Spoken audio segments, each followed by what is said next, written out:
We are absolutely surrounded by stories. I mean, they're everywhere in movies, books, the shows we binge, even in a joke a friend tells you. But have you ever stopped to think about how they actually work? What's the secret sauce that makes a story grab you and not let go? Well, today we're going to pop the hood and take a look at the engine. I mean, think about it. What's really the difference between a grocery list and, say, Moby Dick? On the surface, they're both just a list of things, right? Words on a page. But one of them can change your life. The difference is a kind of hidden architecture, a secret grammar that storytellers use to breathe life into simple events. And today, we're going to hand you the blueprint. So to figure this all out, we're going to dive into what I like to call the Storyteller's Toolkit. We're going to break it down into 4 big questions. First, what even is a story? What are its basic parts? Second, who's telling it? Third, how are they telling it? And maybe the most important one of all, why does any of this actually matter? All right, first things first. Before we can talk about epic plots or complex characters, we need to get down to brass tacks. Let's talk about the fundamental building blocks, the absolute Lego bricks that every single story is made of.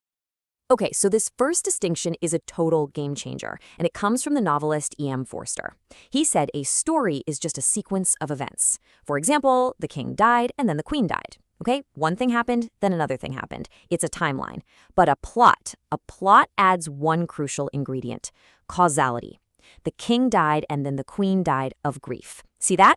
That little phrase, of grief, is everything. Now it's not just about what happened, it's about why. And that why, that's where all the magic is. But you know, not all events in a plot are created equal. The folks who study this stuff, narratologists, it's a real word, split them into 2 camps. First, you've got kernels. Think of these as the major forks in the road, the moments the whole story pivots on. When Little Red Riding Hood meets the wolf in the woods, that's a kernel. Then you have satellites. The fact her cloak is red, well, that's a satellite. It adds flavor, atmosphere, meaning, but it doesn't fundamentally change the direction of the plot. You need both to make a story work. And get this, sometimes that structure is so clear it's almost like a recipe. A researcher named Vladimir Prop studied hundreds of Russian folktales and discovered something wild. They were all basically using the same 31 plot points, or functions, often in the exact same order. It's like stories were being assembled from a standard kit of parts. And I promise you, once you learn to see this pattern, you will start seeing it everywhere. Okay, so we have our building blocks. We've got our plot and our different types of events. But a pile of bricks doesn't just become a house, right? Somebody has to build it. And that brings us to our next big question. Who exactly is telling us this story? And it all really boils down to this one simple but profound question. Is the narrator a character in the story, or are they outside of it? It sounds simple, but the answer completely changes our relationship to the events and the world we're being shown. Now, I know this chart looks a little intense with words like heterodiegetic. Don't worry about the jargon. It really just boils down to 2 simple questions. First, is the narrator a character in the story, like Dr. Watson telling us about Sherlock Holmes? Or are they an invisible, all-knowing voice from the outside, like in a classic novel?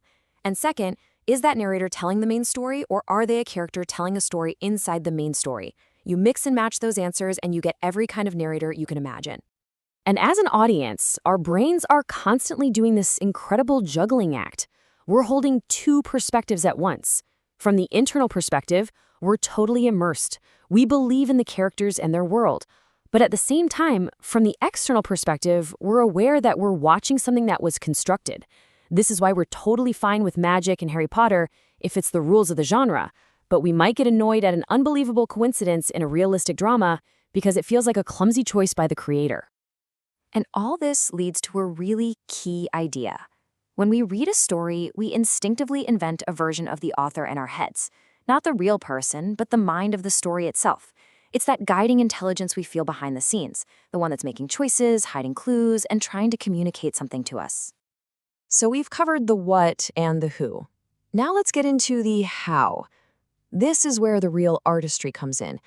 These are the specific tricks of the trade that storytellers use to control what we see, what we know, and, most importantly, when we know it. Here is a concept that will totally change how you watch movies. Focalization. It's not about who is speaking, it's about through whose eyes we are seeing. Think of it like a camera.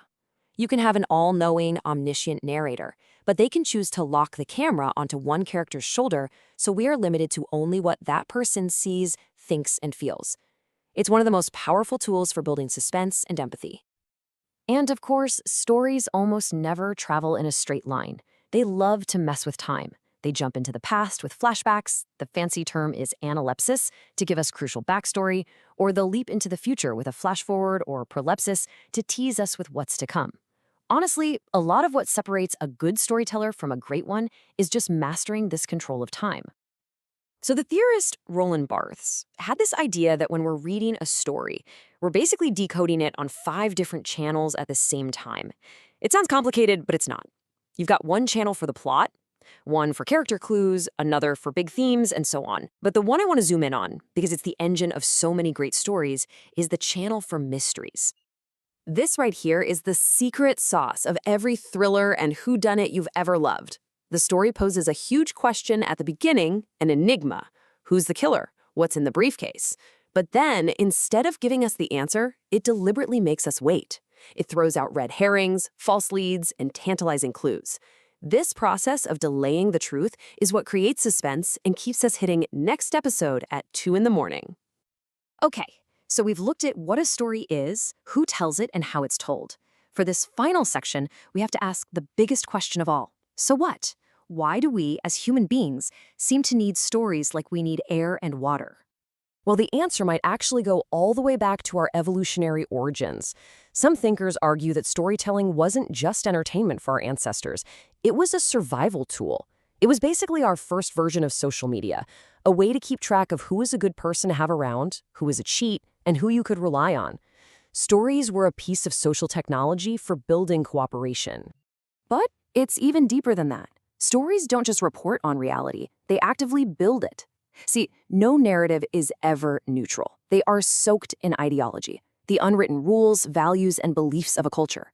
They teach us, often without us even realizing it, what it means to be a hero, or what a happy ending is supposed to look like. And they make it all feel completely natural.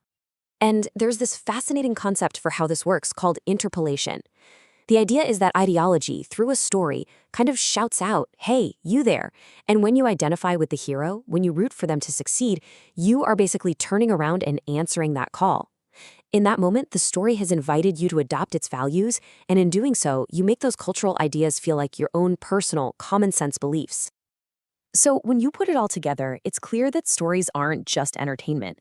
They are intricate machines, built from specific parts, told by a specific voice, and designed to guide how we think and feel. In a very real sense, they are the invisible blueprints that build our reality. Which leaves us with one final, crucial question to ask yourself. What stories are shaping yours?